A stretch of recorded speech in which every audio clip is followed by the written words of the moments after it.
అయ్యారు కాంగ్రెస్ పార్టీ నుంచి వారితో ఒకసారి మాట్లాడదాం. నరసయ్య గౌడ్ గారు నమస్కారం అండి. నమస్తే సార్.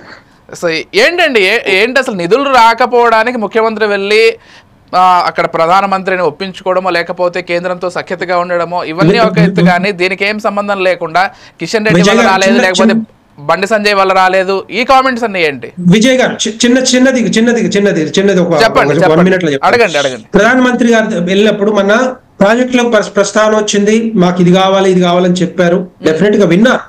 ఆయన రాహుల్ గాంధీ ఆయనకు అపాయింట్మెంట్ ఇచ్చారో లేదు కానీ ప్రధానమంత్రిగా నరేంద్ర మోడీ గారు అపాయింట్మెంట్ ఇచ్చారు, 10 సార్లు కలుస్తా ఉన్నారు. సరే, అది బానే ఉంది.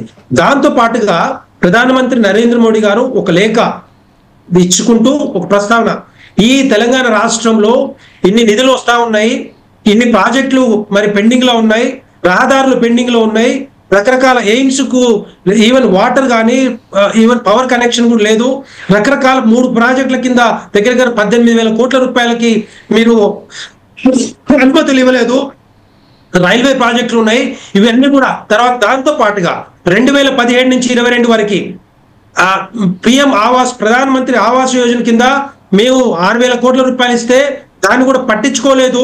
ఇవన్నీ కూడా మీరు పూర్తి చేయండి, 31 మార్చి లోపల మీరు ఒక సర్వే చేస్తే మొబైల్ అప్లికేషన్ ద్వారా మేము డెఫినెట్ గా నిధులు ఇస్తామని చెప్పి మరి ఉల్టా ఇదే ముఖ్యమంత్రి గారికి చెప్పారు, ఇదే ముఖ్యమంత్రి గారికి లేఖ ఇచ్చారు.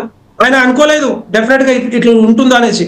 ఇన్ని వేల కోట్ల రూపాయలు పెండింగ్ లో ఉన్నాయి, మేము ఇస్తామని చెప్పి ఉల్టా మరి ముఖ్యమంత్రి గారికి ఇచ్చారు, రేవంత్ రెడ్డి గారికి లేఖ.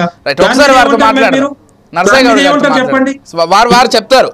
ఎస్ నరసయ్య గౌడ్ గారు, ఏంటంటే కేవలం రాష్ట్ర ప్రభుత్వం ఇక్కడ రాష్ట్రంలో ఏం చేయలేకపోతుంది కాబట్టి ఏదో ఒక బ్లేమ్ గేమ్ ఆడేసి మొత్తం కేంద్ర ప్రభుత్వం ఏమి ఇవ్వట్లేదు కాబట్టి తెలంగాణలో ఏ పని జరగట్లేదు అనేటువంటి ఒక విజన్ ని తెలంగాణ ప్రజలకు చూపించే ప్రయత్నం చేస్తున్నారు ముఖ్యమంత్రి గారు అనేది బీజేపీ వాళ్ళ ఆరోపణ. ఏం చెప్తారు? వాయిస్ క్లియర్ ఉందన్న? ఎస్ క్లియర్ గా ఉందండి, చెప్పండి. ముందుగా మీకు ప్యానెల్లో ఉన్న పెద్దలకు వ్యూవర్స్ కు నమస్కారం. కొద్దిగా మధ్యన వెంకటరెడ్డి గారు ఇంటరప్ట్ చేయకుండా వినమని మాత్రం ఆయన చెప్పిందంతా నేను విన్నా. ముఖ్యంగా ఈ తెలంగాణ రాష్ట్రానికి ఈ కలిసి వచ్చే కాలం వస్తే నడిచి వచ్చే ముఖ్యమంత్రి వచ్చినట్టు మన రేవంత్ రెడ్డి గారు వచ్చారు. అది మన అదృష్టం. ఎందుకంటే కడుపు కట్టుకుని 18 గంటలు సెక్రటేరియట్ చుట్టూ తిరుగుకుంటా ప్రజల చుట్టూ తిరుగుకుంటా పాలన చేస్తా ఉన్నారు, ప్రజలకు అందుబాటులో ఉన్నారు. దానికి మనం హర్షించాలి. రెండో ముఖ్యమైన విషయం ఏంటంటే కిషన్ రెడ్డి గారి గురించి చెప్పాలి. ఇప్పుడు కిషన్ రెడ్డి గారు ఎక్కడ అడ్డుపడ్డరు, నేను ఎందుకు నిధులు రాకుండా చేస్తున్నాను ఆయన చెప్తున్నా. నేను సూటికి ప్రశ్న ఇస్తున్నా. మూసీ ప్రక్షాళన చేస్తాని నడుము కట్టుకున్నటువంటి రాష్ట్ర ప్రభుత్వానికి అడ్డం పడుకొని ఆ మూసీలో రోజు నిద్ర చేసిన పెద్ద మనిషి ఎవరండి? అంటే దేనికి చేయాల్సి వచ్చింది? నేను ఏమంటున్నా, అంతకు ముందు 28,000 కట్టడాలు అక్రమ కట్టడాలు ఉన్నాయి, వీటిని తొలగించాలని గత ప్రభుత్వ చీఫ్ మినిస్టరు కేసీఆర్ గారు చెప్పినప్పుడు వీళ్ళకి తెలియదా? కేటీఆర్ ఆదేశించినప్పుడు తెలియదా? అందులో నుంచి తీయాలే, దోమలలో పాములలో ఉన్నారనే విషయం తెలియదా? కేవలం రాజకీయ లబ్ధి కొరకు మాత్రమే ఒక రోజు పోయి అందులో పండుకొని ఆ ప్రక్షాళన మంచిది అంటే ఓ సబర్మతి కావాలి, ఇంకోటి కావాలి, యమున కావాలి, కానీ ఇది మాత్రం వద్దన్నట్టు దాన్ని ఆపడానికి రాజకీయ రచ్చ చేసి తన మిత్రులను టీఆర్ఎస్ మిత్రులను కలుపుకొని దాన్ని అడ్డం పడుకున్నారు.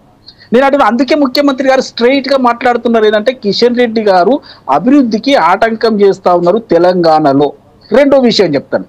కిషన్ రెడ్డి గారు మీరు ఎప్పుడైనా ఏ పేపర్ అన్నా, నేషనల్ న్యూస్ కానీ నేషనల్ ఛానల్ కానీ ఏదన్నా చూడండి, ఎప్పుడన్నా తెలంగాణ గురించి ఈ ప్రాజెక్టు కావాలి, ఈ తెలంగాణకు ఈ ఇండ్లు కావాలి, ఈ తెలంగాణకు ఇది ఓల్డ్ సిటీకి ఇది కావాలని ఎప్పుడన్నా అడిగినట్టు ఒక స్టేట్మెంట్ ఎప్పుడన్నా చూసిరా మీరు? ఒక్కసారి కూడా కేవలం తెలంగాణ నుంచి గెలిచి మంత్రి పదవులు అనుభవించడం తప్పితే తెలంగాణ ప్రజలకు ఇసుమంతైనా చేయనటువంటి ఏ నాయకుడైనా ఒకరు ఉండరు భారతీయ జనతా పార్టీలో అంటే అది కేవలం కిషన్ రెడ్డి గారికి వర్తిస్తుంది. ఇలా కిషన్ రెడ్డి గారు నిజం చెప్పేది ఏంటంటే ఆయన అభివృద్ధికి ఆటంకం, ఆయన ఏం చేస్తున్నా కూడా తెలియదు. కేవలం మంత్రి పదవిలో అలంకరించుకొని కూర్చున్నాడు తప్పితే ఆయన తెలంగాణ గురించి, తెలంగాణ పేద ప్రజల గురించి ఏమీ మాట్లాడరు. అలాంటి వాళ్ళు తెలంగాణ గురించి మేము ఏదో చేస్తామని ఎవరు ఎక్స్పెక్ట్ చేస్తారండి? మేము కలవడం జరుగుతుంది ప్రధానమంత్రి గారిని, వారికి విన్నపాలు ఇవ్వడం జరుగుతూ ఉంది. ఒక్క బడ్జెట్ లో చూస్తే అదనంగా ఒక్కటి రాదు. వాళ్ళకు ఊతకర్రలుగా నిలబడ్డటువంటి ఏపీ ప్రభుత్వానికి ఇస్తారు, లేకపోతే బీహార్ ప్రభుత్వానికి ఇస్తారు. అంతే తప్ప ప్రతిపక్షాలు ఉన్నటువంటి ఏ ప్రభుత్వానికి కూడా రూపాయి చిల్లి గవ్వ కూడా చెల్లించిన చరిత్ర లేదు. ఇలా చంద్రబాబు నాయుడు లేకపోతే వాళ్ళ గవర్నమెంట్ లేదు కాబట్టి అడగోలు నిధులు ఇస్తా ఉన్నారు. అదేవిధంగా అక్కడ నితీష్ కుమార్ లేకపోతే కుదరదు కాబట్టి వాళ్లకు నిధులు ఇస్తా ఉన్నారు. మిగతా వాళ్ళకి ఎందుకు ఇస్తలేరు అంటే ఇక్కడ ఫెడరల్ స్ఫూర్తి దెబ్బ తిన్నట్టే కదా. ఇంకో మూడో విషయం చెప్తాను. మొన్న ఇది మన బండి సంజయ్ గారు చెప్తారు, కులగణన అంతా ఒట్టిదట, కులగణన అంతా తప్పుల తడకట. ఎక్కడన్నా మీరు ఎప్పుడైనా చేసినరా? కనీసం దేశవ్యాప్తంగా చేయమంటే చేతగాలే, చేసిన దాన్ని కూడా తప్పు పడతారా మీరు? ఏ రకంగా కనిపిస్తా ఉంది? మళ్ళీ కూడా 3 లక్షల పైచిలకు కుటుంబాలు రాలేదంటే మళ్ళీ అవకాశం ఇచ్చారు. అందులో 8,000 చిల్లర కుటుంబాలు మాత్రమే వచ్చినాయి.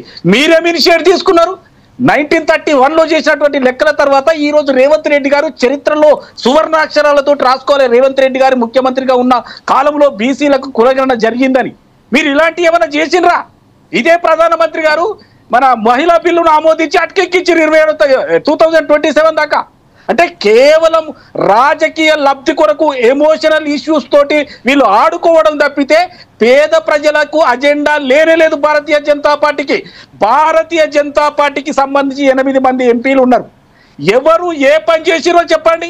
ఎంతసేపు ముస్లింల మీద అక్కసెల్ల పోసుకొని ఏదో ఒక రాజకీయ లబ్ధి కొరకు బండి సంజయ్ తోటి మాట్లాడించడం తప్పితే కిషన్ రెడ్డి గారు ఒక్క 1% పని కూడా తెలంగాణకు చేయలేదు అనేది అందరికీ తెలిసిన విషయం.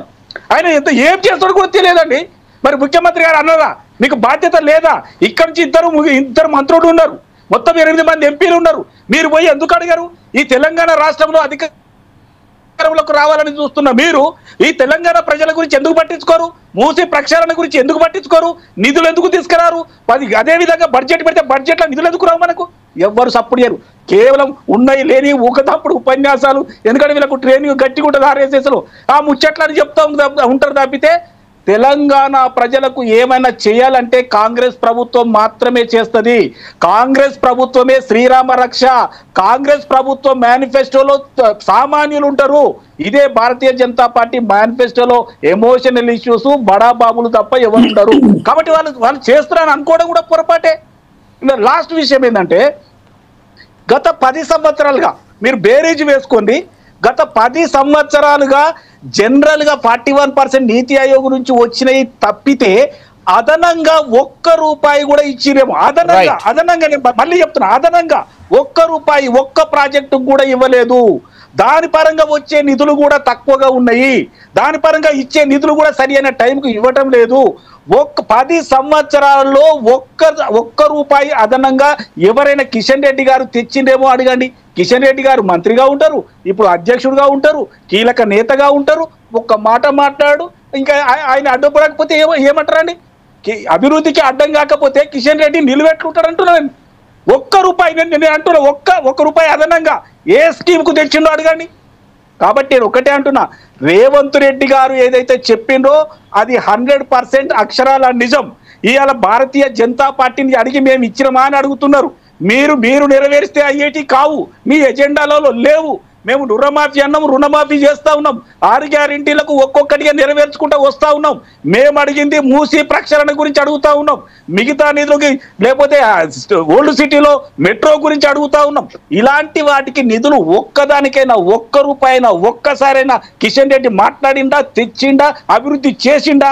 కాబట్టి నేను అదే అంటున్నా, కిషన్ రెడ్డి గారు జీవిత కాలములో భారతీయ జనతా పార్టీకి బడ్డెను, తెలంగాణ ప్రజలకు బడ్డెను. ఆయన ఒక్క పని కూడా చేయడం అనేది వాస్తవం అనేది మీరు తెలుసుకోవాల్సిన విషయం. రైట్. ఒక్కసారి జయరాం గారితో మాట్లాడదాం. జయరాం గారు, ఏంటండి ఎలా చూస్తారు? అసలు కేంద్ర ప్రభుత్వం రాష్ట్రానికి ₹1 కూడా ఇవ్వట్లేదని వీళ్ళు చెప్తున్నారు. రాష్ట్ర ప్రభుత్వం డిపిఆర్లు ముందుగా సమర్పించలేదు కాబట్టి నిధులు రాలేదని బీజేపీ వాళ్ళు చెప్తున్నారు. అసలు ఎలా చూస్తారు? అసలు కేంద్ర ప్రభుత్వం సరే గత బీఆర్ఎస్ పాలనలో వచ్చినటువంటి నిధులు ఇవన్నీ వదిలేద్దాం. ప్రస్తుతం కాంగ్రెస్ అధికారంలోకి వచ్చిన తర్వాత కేంద్ర ప్రభుత్వం తెలంగాణ రాష్ట్రానికి ఏమిచ్చింది అంటే ఏం చెప్తారు? అంటే ఇవి రాజకీయాలు. ఏం ఇచ్చింది, ఏం తీసుకుంటాం అనేది రాజకీయాలు. ప్రభుత్వాలతోని ఉండే సంబంధాలు వేరు, రాజకీయాలు వేరు. రాజకీయాలు మాట్లాడంటేనేమో ఇగో మేము మూసీ నది ప్రక్షాళన పెట్టుకున్నాము, మూసీ నది కోసం డబ్బులు ఇవ్వలేదు. లేకపోతే సో NHA ప్రోగ్రామ్ అంటే national health schemes NHS programmes ఉన్నాయి, దానిపైన డబ్బులు ఇవ్వలేదని అడగట్లేదు. అంటే రాజకీయాలు మాట్లాడడం వేరు, ప్రణాళికబద్ధంగా మనము ఒక ప్రభుత్వము ఇంకో ప్రభుత్వం